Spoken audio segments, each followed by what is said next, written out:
Hello friends, कैसे आप सभी। उम्मीद करता हूँ अच्छे होंगे, स्वस्थ होंगे।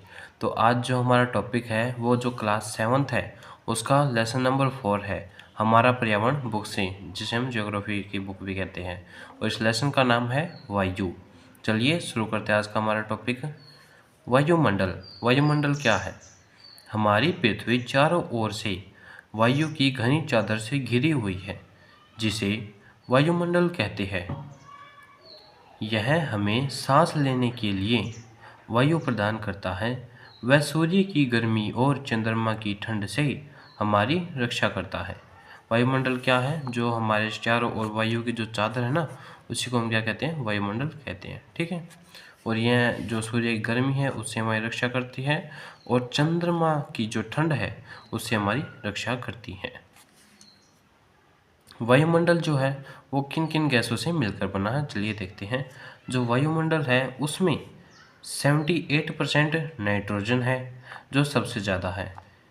21% ऑक्सीजन है, और 0.03 कार्बन डाइऑक्साइड है, और अन्य गैसें रह गई, और 0.93 आर्गन है। नाइट्रोजन। नाइट्रोजन के बारे में पढ़ते हैं। पौधों को अपने जीवन के लिए नाइट्रोजन की आवश्यकता होती है। मृदा तथा कुछ पौधों की जड़ों में रहने वाले जीवाणु वायु से नाइट्रोजन लेकर इसका स्वरूप बदल देते हैं, जिससे पौधे इसका उपयोग कर लेते हैं।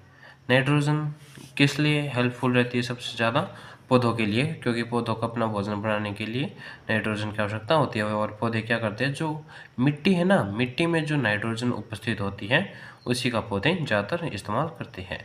फिर आता है ऑक्सीजन। सबसे ज़्यादा कौन सी थी? नाइट्रोजन। उसके बाद ऑक्सीजन।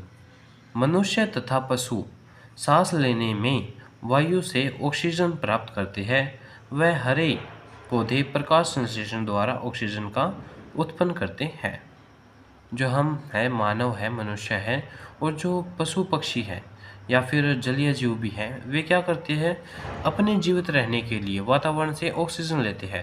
अगर ऑक्सीजन नहीं होगी तो हम सब जिंदा नहीं रह पाएंगे। और जो पेड़ पौधे हैं वे कार्बन डाइऑक्साइड लेते हैं और ऑक्सीजन को छोड़ते हैं। ठीक है। और ऑक्सीजन कितने परसेंट है अपने वायुमंडल में? 21%। Carbon dioxide. हरे पादप अपने भोजन के लिए कार्बन डाइऑक्साइड का प्रयोग करते हैं। वह मनुष्य और पशु CO2 छोड़ते हैं श्वास द्वारा।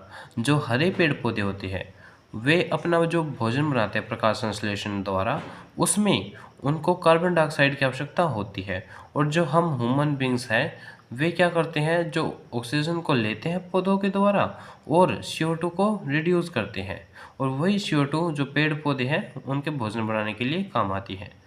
Green house gas. Green house gas क्या है? कार्बन डाइऑक्साइड वायुमंडल में फैलकर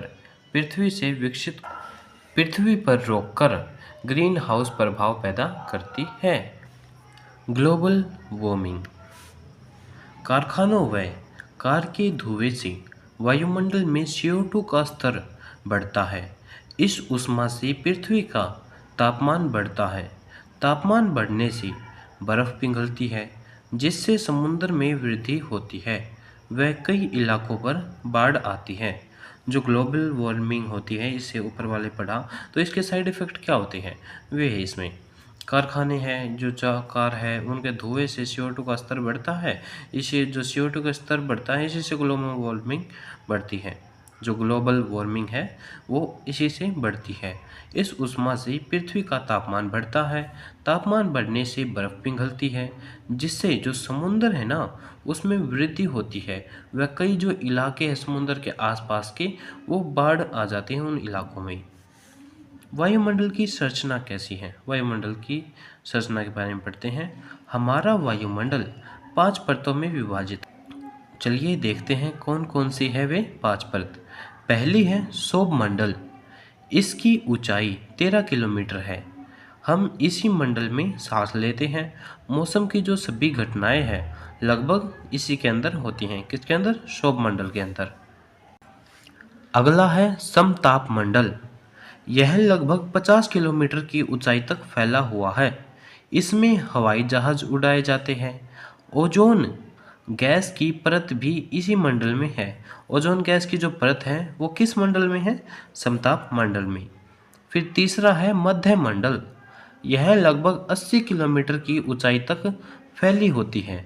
अंतरिक्ष से प्रवेश करने वाले उल्कापिंड इस परत में आने पर जल जाते हैं। जो अंतरिक्ष से उल्कापिंड आते हैं ना, वे जो इसी परत है जो मध्य मंडल है इसमें आकर वह जलकर नष्ट हो जाते हैं। ठीक है। फिर आता है बाह्य मंडल। जो बाह्य मंडल है उसके बारे में पढ़ते हैं। यह 80 से 400 किलोमीटर तक फैला होता है। जो रेडियो संचार के लिए इसका प्रयोग किया जाता है। रेडियो संचार माध्यम के लिए इसका प्रयोग किया जाता है। किसका? बाह्य मंडल का।